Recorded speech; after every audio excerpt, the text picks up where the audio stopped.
Good morning, everyone. Thank you for being part of my virtual dissertation lecture recital. The title of my dissertation is an integration of Chinese compositional techniques with Western musical elements, a stylistic analysis of Huang An-Lun's selected works. There are two reasons why I came up with this topic and why I choose this composer.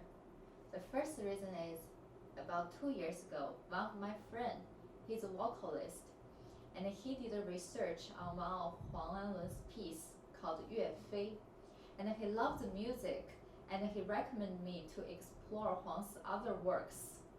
So it's my first time to listen to Huang An-Lun's piece, and I'm kind of fell in love with his music. You know, as a musician, there's always a moment that you hear and listen to music and you know one day you're gonna play it or explore it deeply. And I feel like that's the moment I decided to play Huang's music and then do more research on it. And the second reason is my professor, Dr. Monson, she always encouraged us to play all different kinds of music and not just limited to Western classical music, but also music from different countries, especially from my own country, so like Chinese music. So after I listen to Huang An-Lun's music, I feel like, yeah, this is the person I'm gonna explore deeply.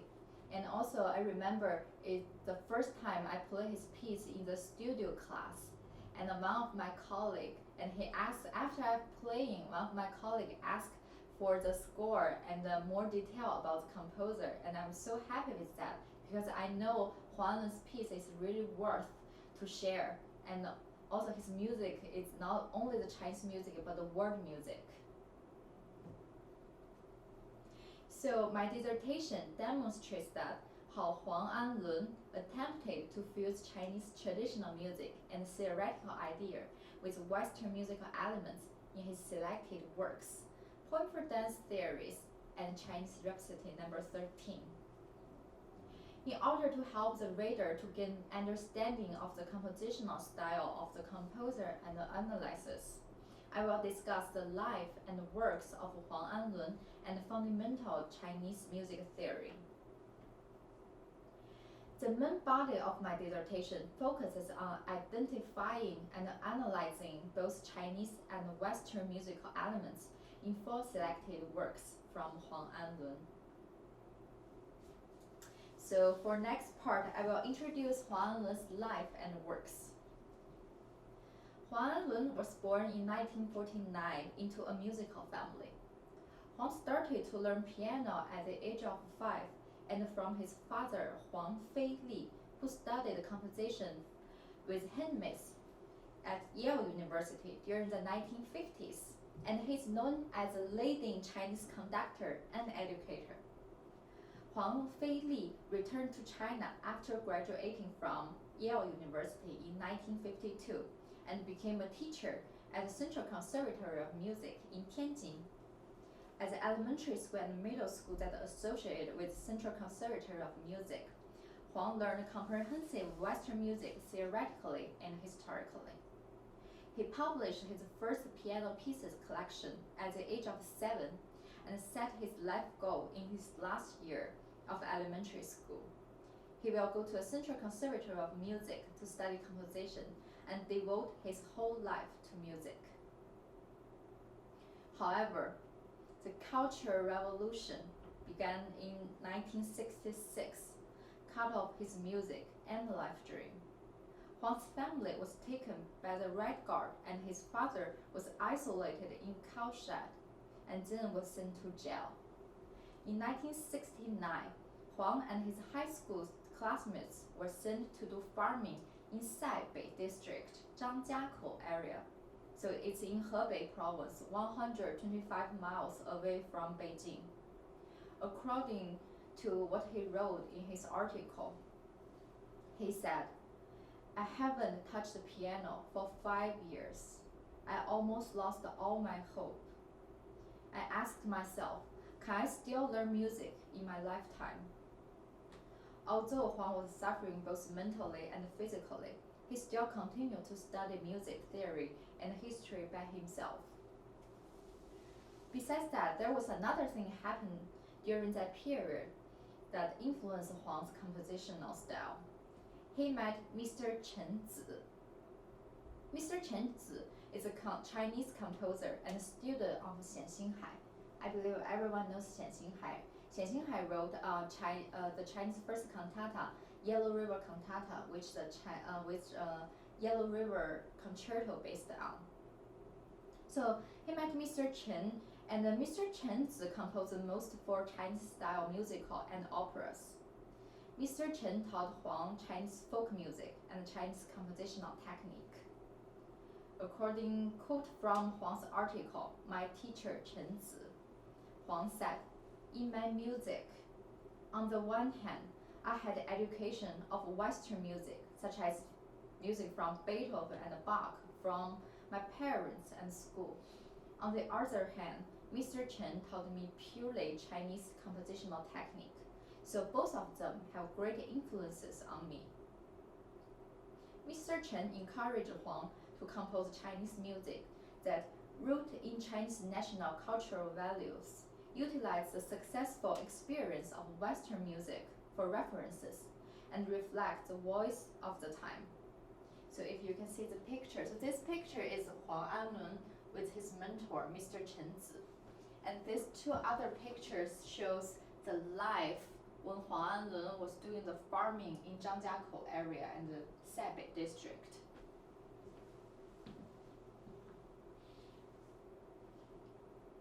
In 1973, Huang finally returned to Beijing after 7 years farming. He was hired by Beijing Opera House as a resident composer. In 1977, the end year of the Cultural Revolution, Huang was employed as the youngest composer in residence in Beijing Central Opera and Dance House. Because of his failure to get into the Central Conservatory of Music in 1979, Huang went to Canada to study composition. First, Huang went to University of Toronto for studying compositional, directed by Losa Klein, and became a faithful Christian in 1981. Then Huang went to Yale University with full scholarship to learn composition, directed by Jacob Drunkman and Martin Bresnik. When he studied in the United States and Canada, he had a chance to be familiar with contemporary compositional technique and explore all kinds of contemporary music. As what he said in an interview, Huang An-Lun said, "It's hard for me to appreciate contemporary music." So he defined contemporary music as music without functional harmony, catchable melody, and tonal center. And Huang An-Lun also said, "Classical music is always mainstream." Huang An-Lun said, "My professor, as well as my friend, they all keep reminding me that, remember you're a Chinese composer. Do not try to meet the mind of so-called Western contemporary music. When the piece I composed with Chinese traditional elements performed, people love it. For example, for my piano trio number 1, opus 30, the melody is like a folk music or even a children's song. It's very rustic and simple. I want to express my deep feeling in a simple way." Huang discussed atonal and tonal music when he attended the first Chinese composer seminar in 1995. He encouraged the young Chinese composer to explore Chinese folk music, to use all different compositional techniques that are not limited to atonal, and to utilize Western music elements and theoretical methods to develop Chinese music. In an interview, Huang said, "Do not try to meet the demand of Western contemporary music, and do not try to meet the demand of Chinese music either. All your music should from your heart. We should observe our national music or folk music and express it in a simple, rustic, and faithful way, and compose our music sincerely." During 1984 to 1996, as the president of Ontario Chinese Music Association, Huang was very active in Chinese music community. He mostly composes secret music during that period, such as Easter Cantata Opus 38, Psalm of David Opus 42, and Oratorio Psalm 22 Opus 43. So time goes to the 21st century. Yue Fei Opus 37, the first Chinese Wagnerian style opera, also was considered one of Huang An-Lun's best work. In 1978, Huang was commissioned with the conductor Zheng Xiaoying to compose an opera right after the end of the Cultural Revolution. Huang said, "China just went through the Cultural Revolution, and we need to think about our mistake now." Yue Fei is an opera that criticizes the mistake decided by the leader as well as us. It premiered in August 2013 by Xiamen Philharmonic Orchestra. It took 37 years from having idea to perform.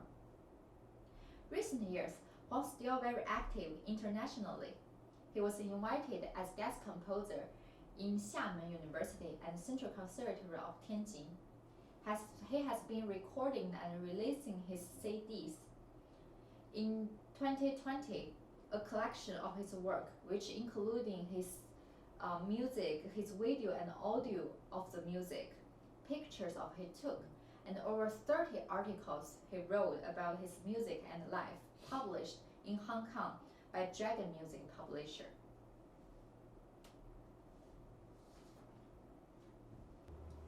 The next part, I want to introduce basic Chinese music theory in order to help audience to understand analytical part better.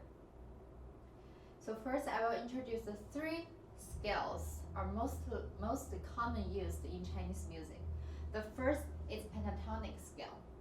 So the pentatonic scale can be traced to Chunqiu period, so before Christ 770 to before Christ 476. It starts from Gong, and by the scale is and keep adding perfect fifths to get another notes. So it's from Gong and Zhi, and keep adding another perfect fifths to Shang and then Yu and Jue. So the order is Gong, Shang, Jue, Zhi, and Yu. And the next scale is called the hexatonic scale. So the hexatonic scale are based on the pentatonic scale by adding one pianyin. So there are four notes can be called pianyin. So first is qingjue, so which is F in gong in C gong system, and the F sharp in it's called bianzhi, and then ren it's B flat, and biangong it's B.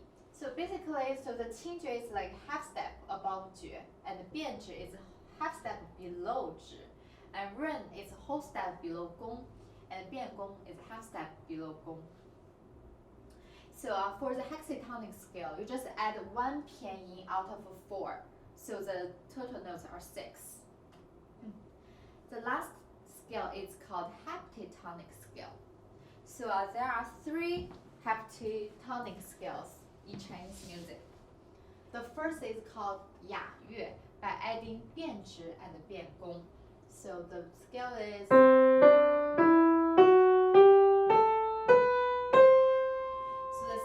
Is called Qingyue, so it's exactly like the same major scale in Western harmonic system.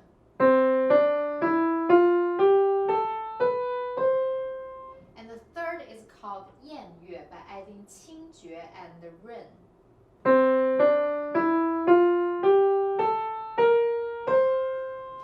So these are 3 mostly common used scales in Chinese music. And the last thing I want to talk about is Chinese harmony. So for Chinese harmony in Chinese music, the existing of the Chinese harmony is a controversial issue since there is no certain systematic harmony. The Chinese harmony I talked in my dissertation is just several perspectives of it. So in Chinese music, the most common way to harmonize a melody is use the chords that based on the pentatonic scale, so which is makes the horizontal pentatonic scale vertically as a chorus. So that's the most common way to use. And you can see in this example, the piano part. So these two chords, all the notes are from J gong mode. So for J gong mode is G, A, B, D, and E.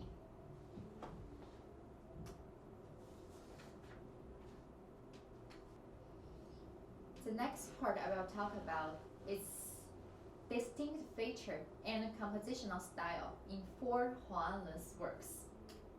The 4 selected pieces are Poem for Dance number 1, Opus 31, Poem for Dance number 2, Opus 31, Poem for Dance number 3, Opus 40, and the last one is Chinese Rhapsody number 13, Opus 96.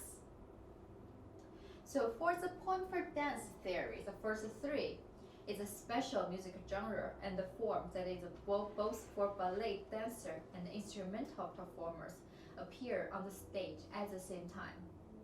Huang personal has fond of ballet duet. So according Huang said in an interview, I like when instrumental performer and the ballet duet dancer on the stage at the same time. Dance and light on the stage provide a poetic scene. The music is not only for the dancers but also for the audience. Because of this prerequisite, while I was composing these pieces, I had both a music image as well as visual images. The piano is not just a simple accompaniment for dance, but the dance reveals the meaning of the music. So next, I will talk about the first distinct feature in Huang An-Lun's music. It's always tonal. Huang has been exploring and developing Chinese music during his lifetime. He saw the tonal music can express his musical idea and the Chinese nationalistic style better. So according to an interview, Huang said, the sense of direction is the main thing for music tension. Music is hard to move forward without tonality. However, we cannot only use Chinese modes and tonal harmony without any innovation. So in his opinion, the nationalistic feature of Chinese music must be identified by modality or tonality. Otherwise, music is like water without a source or a train without a route. So next, I will briefly introduce 4 pieces respectively, and you will get some tonal idea by listening the beginning of each piece. So the first piece is Poem for Dance number 1, Opus 31.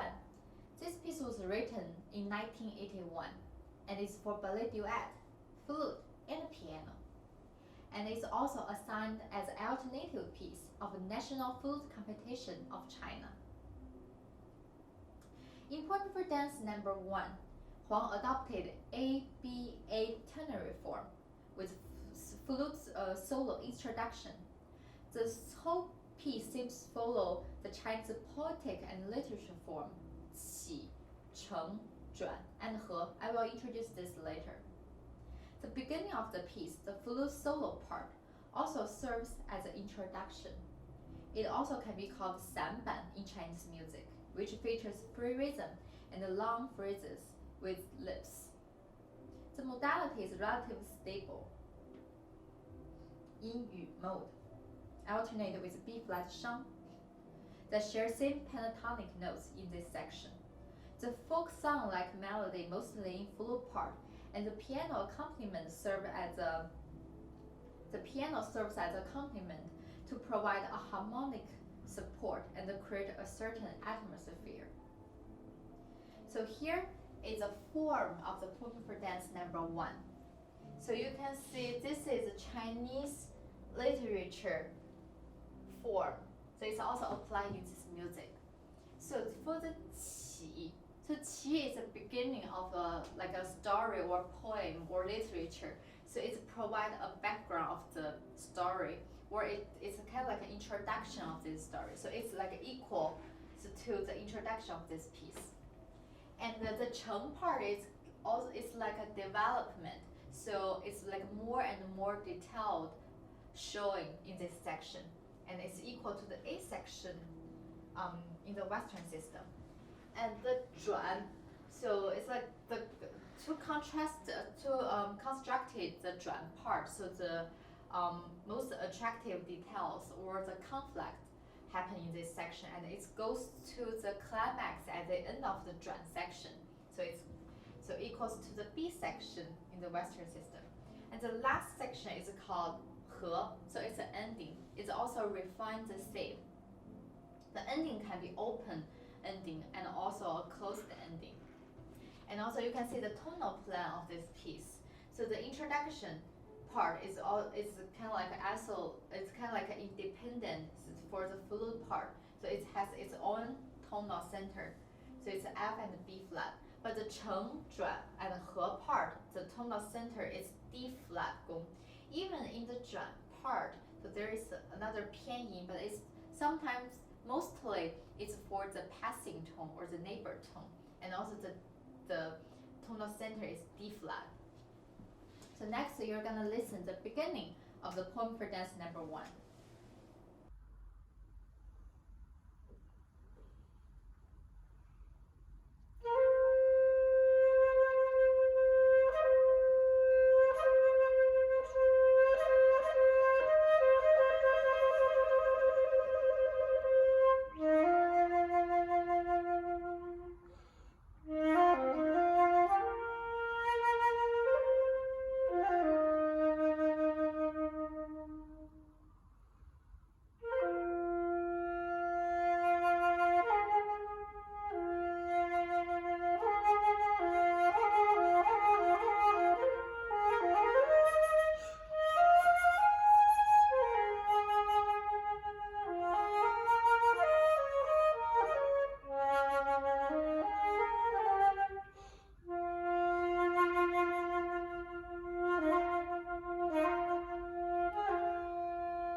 next piece is Poem for Dance number 2, over 31.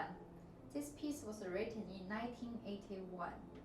It's like same year of Poem for Dance number 1, and premiered by the composer himself with Chinese-Canadian cellist Zhang Dike. The piece was dedicated to Huang's professor at the University of Toronto, Professor Luther Klein. And in this piece, Huang adopted both Chinese poetic form, 起承转合, and sonata form. Slow cello introduction with arching musical phrases has tragic mood that gives sense of melancholy at the beginning. The piece starts with D minor and then modulates to different key areas shortly. The harmony goes mostly chromatically. However, even though there are lots of modulation and outer chords, basically the key area is on D, which is the most important musical feature of Huang, sense of direction in the music.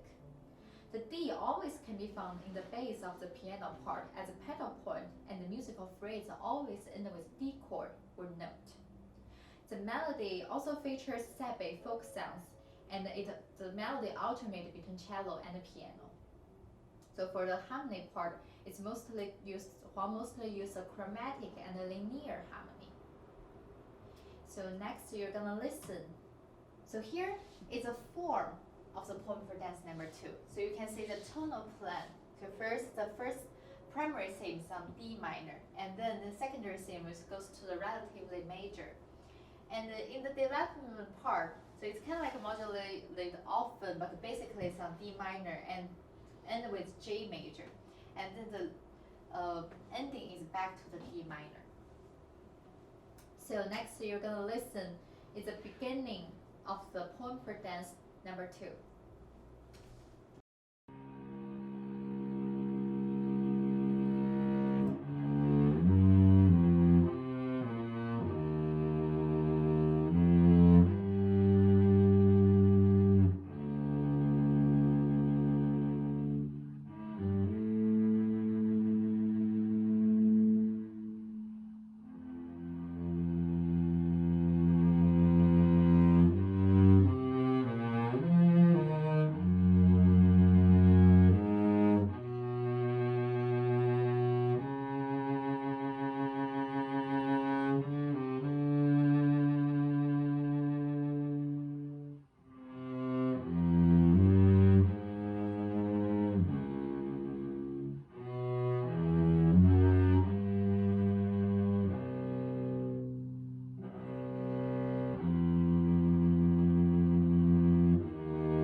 number 3, Opus 40.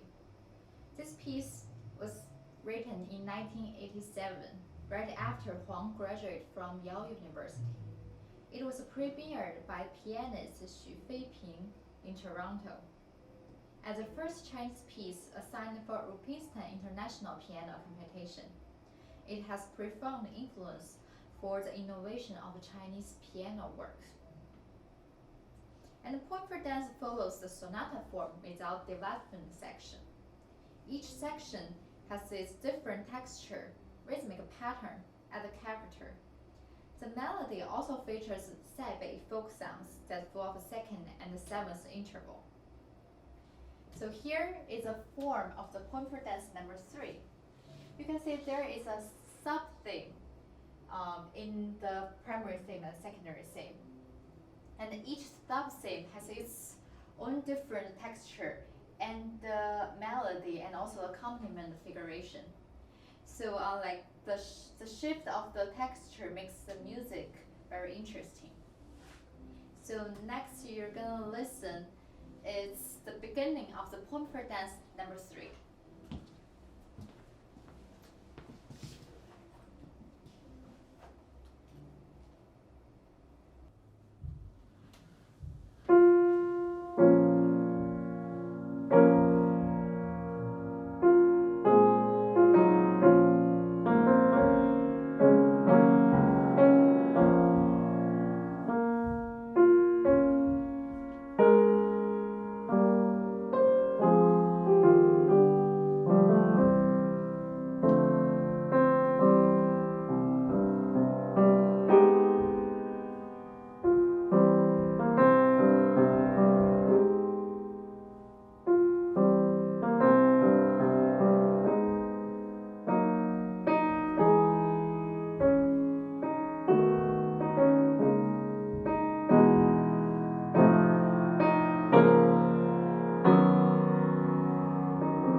So the next piece is Chinese Rhapsody number 13, Opus 96.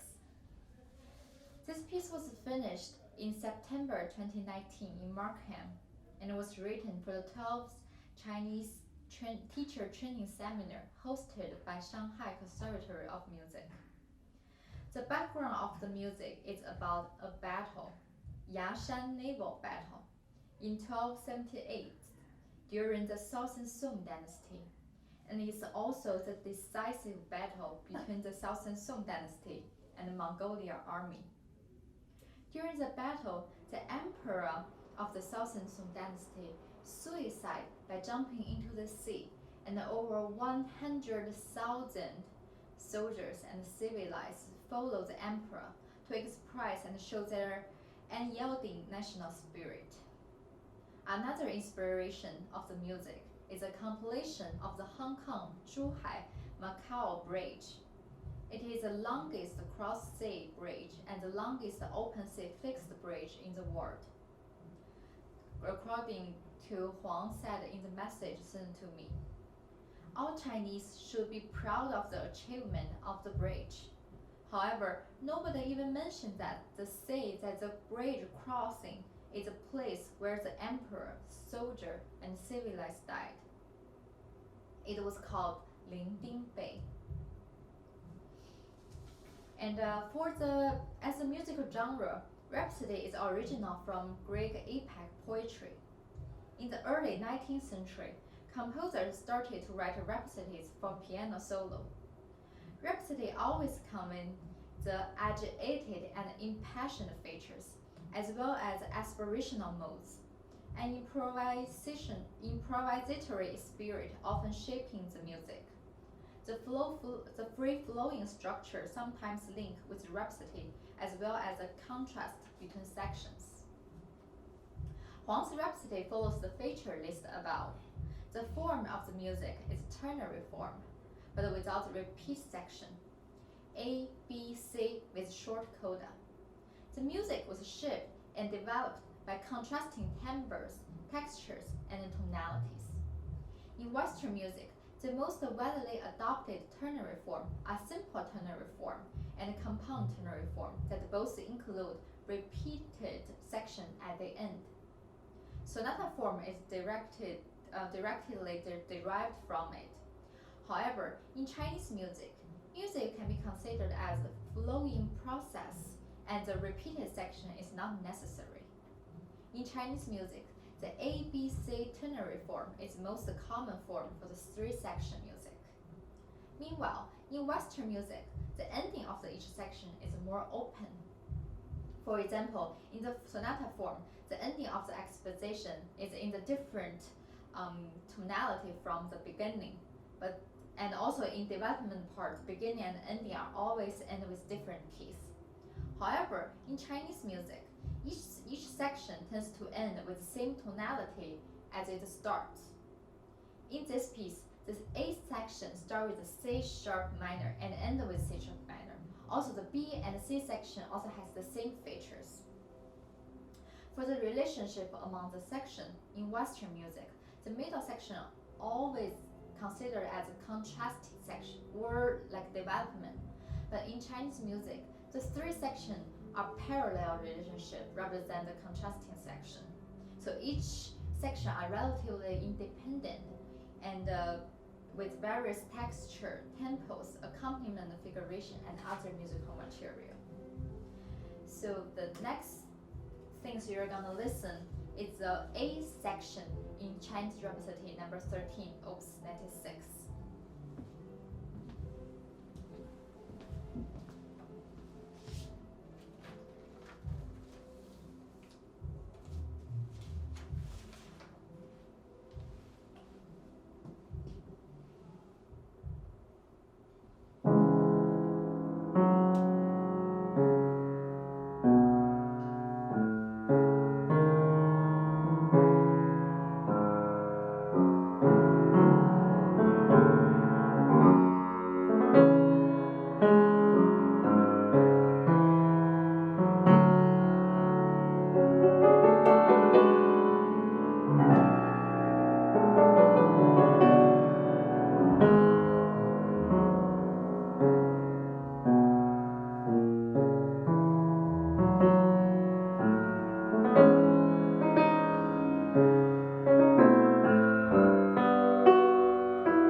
next distinct feature of Huang An-Lun's music is the imitation of Chinese traditional instrument. Some sections in the piano part of poem for dance number 1 are reminiscent of sounds of Chinese traditional instrument, zheng, a plucked zither with tuned in pentatonic scale. The arpeggiated figuration and the glissando are the most common musical figure of the zheng. So next you're gonna listen. Here is a video of a playing zheng by Chinese famous zheng player Xiang Sihua.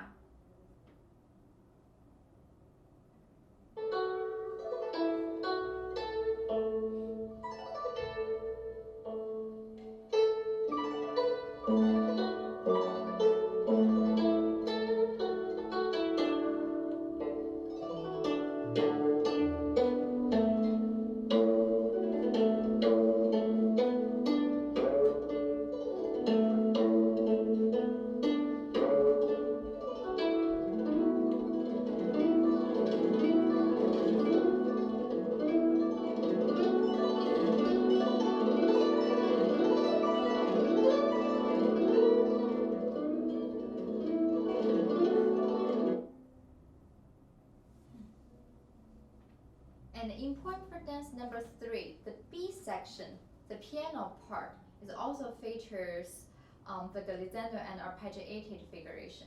So next you're gonna listen is the playing of the poem for dance number 1, the B section.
Another resemblance sound in the poem for dance number 3 is reminiscent of Chinese traditional instrument, pipa. So pipa is a 4-stringed lute with a pear-shaped wooden body. So pipa part happened in the transition between the different themes. So in the performance, the glissando and the portamento often used. The accent always happened at the end of the musical phrase. So next recording is the playing of pipa by Chinese pipa master Fang Jinlong.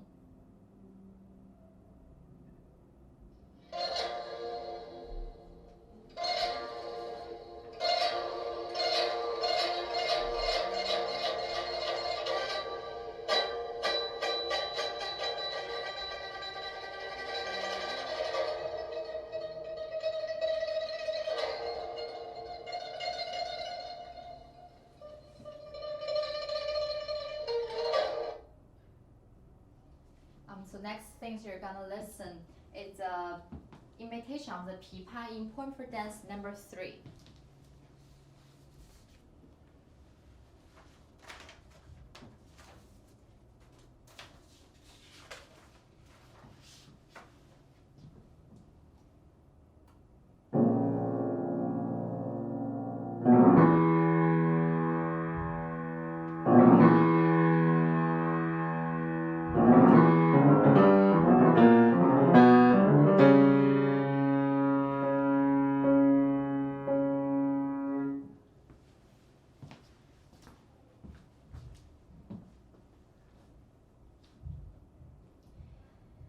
So the next distinct feature of Huang's music is from harmonic perspective.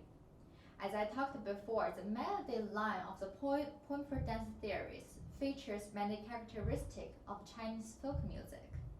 So Huang utilizes 4 different harmonic languages to harmonize.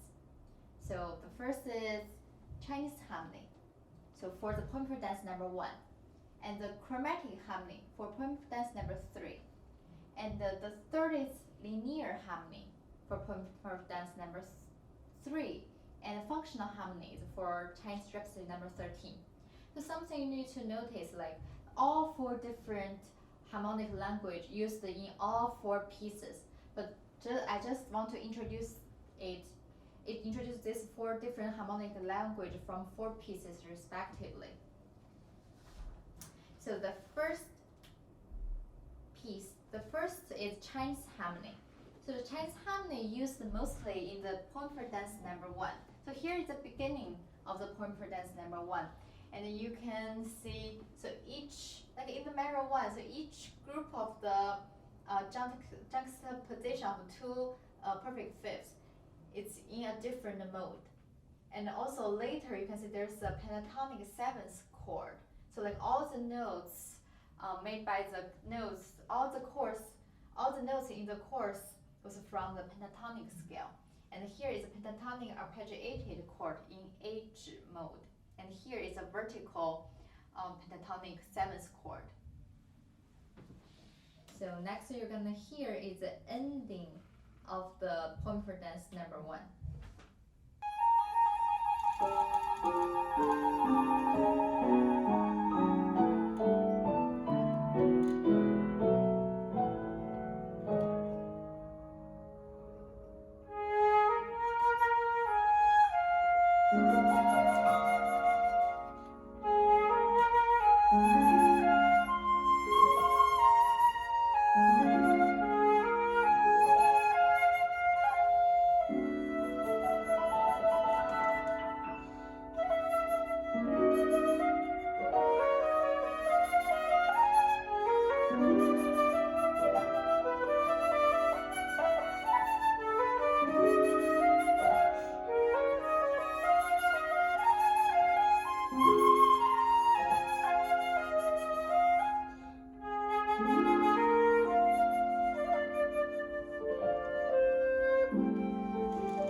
next harmony I'm going to talk about is chromatic harmony in point per dance number 2. So chromatic harmonies such as chromatically moving dissonant chords, functional unrelated chords, and chords that provide coloristic flavor to blur the tonal center and create tension can be found in the point per dance. So here is the development of the point per dance number 2. So next you're going to hear this section.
And the next harmonic feature is linear harmony.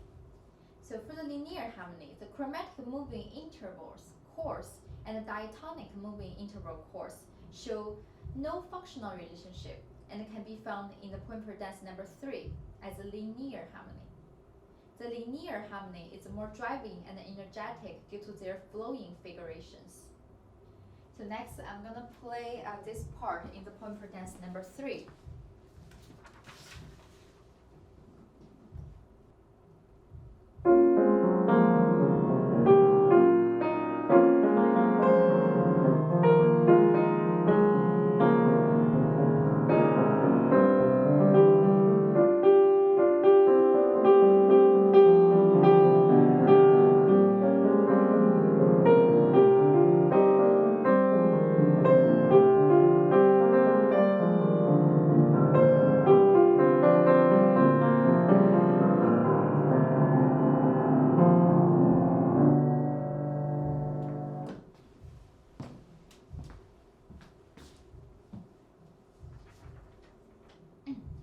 The last harmonic language Huang used in Chinese Rhapsody number 13 is functional harmony.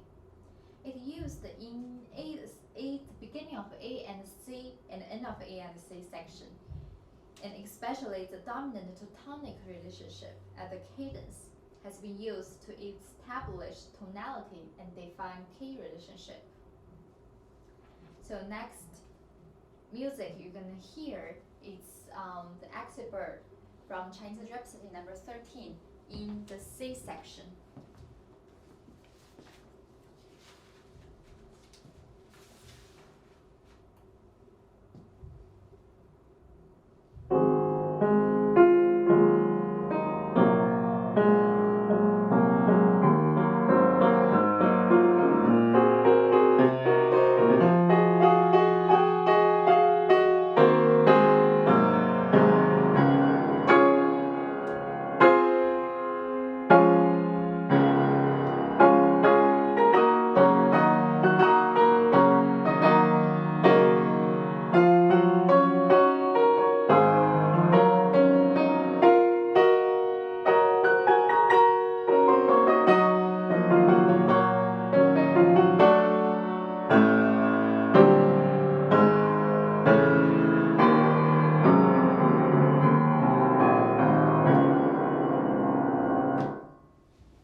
So the last distinct feature in Huang An-Lun's music is called horizontal polytonality.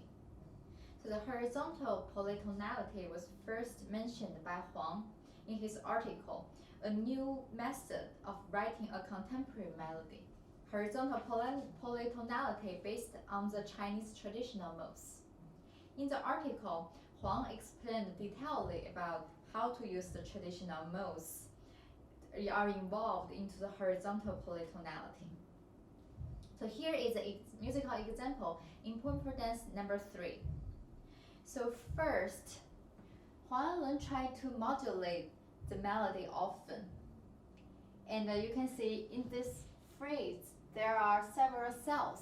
The cells can be one beat or one measure. So like in the Chinese Rhapsody number 13, so the one cell is as a measure. But in the music Exit Bird in poem per dance number 3, so each cell is like one beat. And you can see all cells, so each cell are based on the Chinese modal pattern, and each is placed in a different tonal center, thus giving each cell a different tonality. And each cell also quickly shift to different pitch level. And cells in different keys are mostly incorporated into the main melody phrase, while the beginning and the end of the music phrase tends to remain the same tonality. So here is the first example in poem per dance number 3.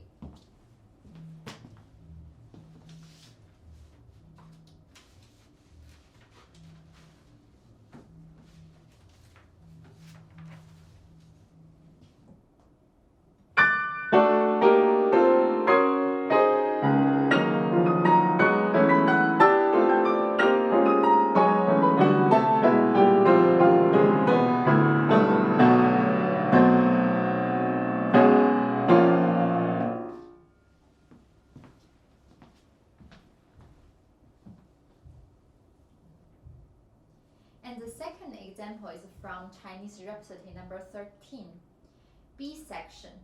The whole section seems to follow the horizontal polytonality. You can hear the tonality shift almost every measure. So the next things you're gonna listen is a B section of Chinese Rhapsody number 13.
So as one of China's foremost living composer, Huang has devoted himself exploring and presenting Chinese national music for his lifetime.